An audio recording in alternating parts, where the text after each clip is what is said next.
Rule number 87 क्या कहता है हमारा, use by with the doer and we can say आपका विद द ऑब्जेक्ट। ओके, तो कभी भी कोई काम, अच्छा इसको इस तरीके से समझते हैं। ओके, हम पैसिव वॉइस समझते हैं, ठीक है। एक्टिव वॉइस में क्या होता है आपका डूअर सब्जेक्ट होता है, लेकिन पैसिव वॉइस में क्या होता है आपका, जिसपे आपका एक्शन हो रहा होता है वो आपका सब्जेक्ट होता है, जो एक्शन कर रहा होता है वो आपका बाय का ऑब्जेक्ट होता है, वो बेसिकली आपका डूअर होता है। तो कभी भी अब डूअर कौन होगा, जो करेगा, मतलब आपका लिविंग बीइंग ही होगा, ठीक है, जो काम करेगा। ओके, तो ये चीज़ आपको ध्यान रखना है। कभी भी आपका पैसिव वॉइस है, ओके, पैसिव स्ट्रक्चर है, तो वहाँ पे आपका डूअर है तो बाय का ऑब्जेक्ट बनेगा।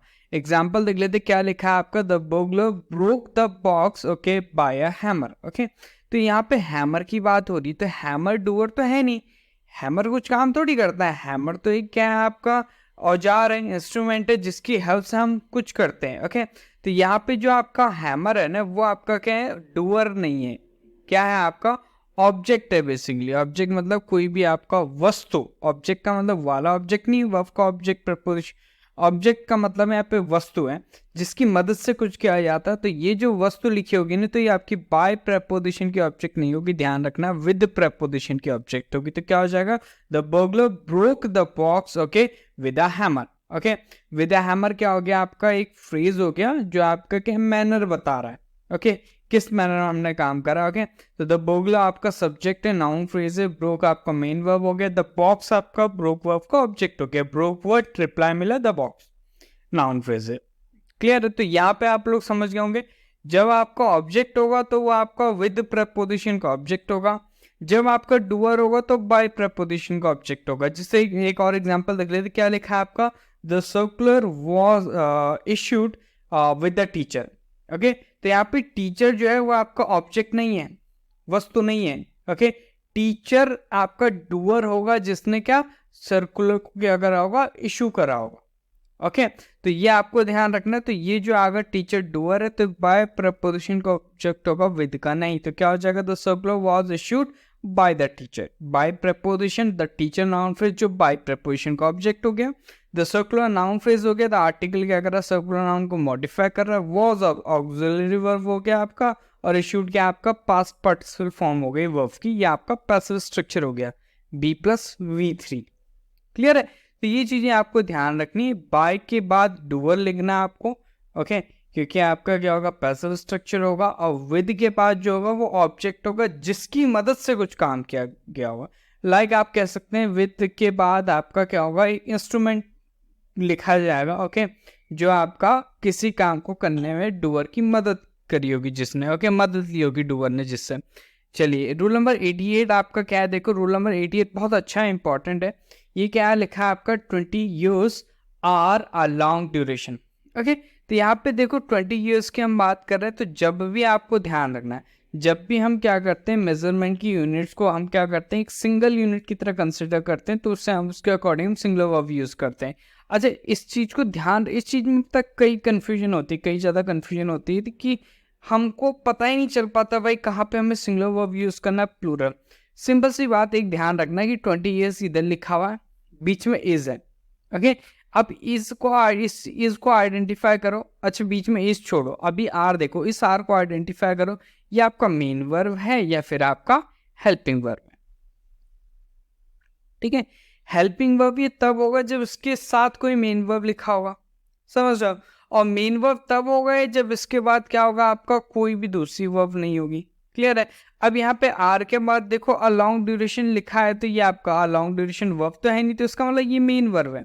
अगर ये मेन वर्ब है तो इसका मतलब ये क्या है, आपका एक लिंकिंग वर्ब है, क्योंकि इज एम आर बी की भी जितनी फॉर्म होती है वो आप अगर मेन वर्ब होती है तो वो आपकी लिंकिंग वर्ब होती है, तो आ लिंकिंग वर्ब। अच्छा, एक चीज आपको ध्यान रखनी, लिंकिंग वर्ब के बाद क्या होता है आपका, सब्जेक्ट कॉम्प्लीमेंट लिखा जाता है। क्या लिखा जाता है, सब्जेक्ट कॉम्प्लीमेंट लिखा जाता है, और सब्जेक्ट कॉम्प्लीमेंट क्या करता है, आपका सब्जेक्ट को डिस्क्राइब करता है। तो आर के बाद अ लॉन्ग ड्यूरेशन लिखा है, अ लॉन्ग ड्यूरेशन मतलब एक लंबा अंतराल, एक लंबा अंतराल हम कह रहे हैं किसको, 20 years को। तो 20 years ही क्या है, एक लंबा अंतराल है। ओके, और एक लंबा अंतराल ही क्या है आपका, 20 years है, यही तो वो इसका मतलब सब्जेक्ट कॉम्प्लीमेंट। लाइक मैं कहूंगा he is a good boy, तो जो गुड बॉय है वो ही है, और जो ही है वही गुड बॉय। इज ही वहाँ पे क्या है, लिंकिंग वर्ब सेम वही है।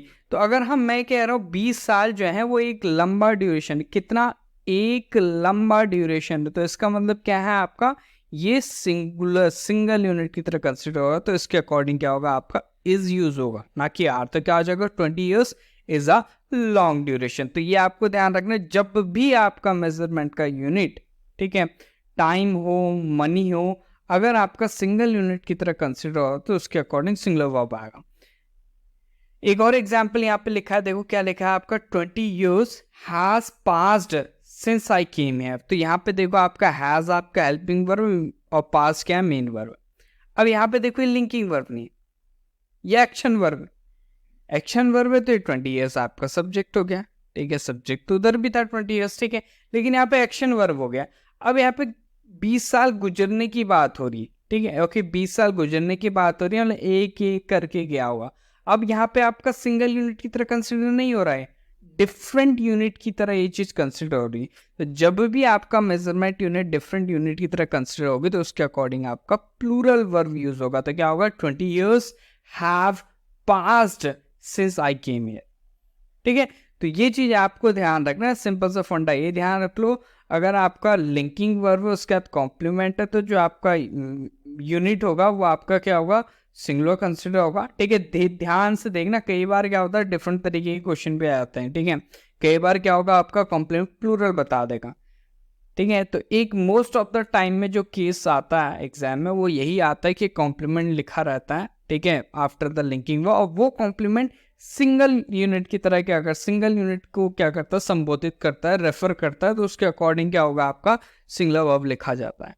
क्लियर है, most of the cases. But ऐसा नहीं होता, कई बार आपका क्या होगा, कॉम्प्लीमेंट आपका क्या होगा, प्लूरल नंबर को तो रिप्रेजेंट करेगा, तो वहां पे आपका प्लूरल वर्ब भी आपको यूज करना है, ठीक है। इससे रिलेटेड आपके दो आपके सेंटेंसेस हैं, इनका आंसर आपने करना है, ओके। इनका आंसर ट्राई कीजिएगा, कमेंट में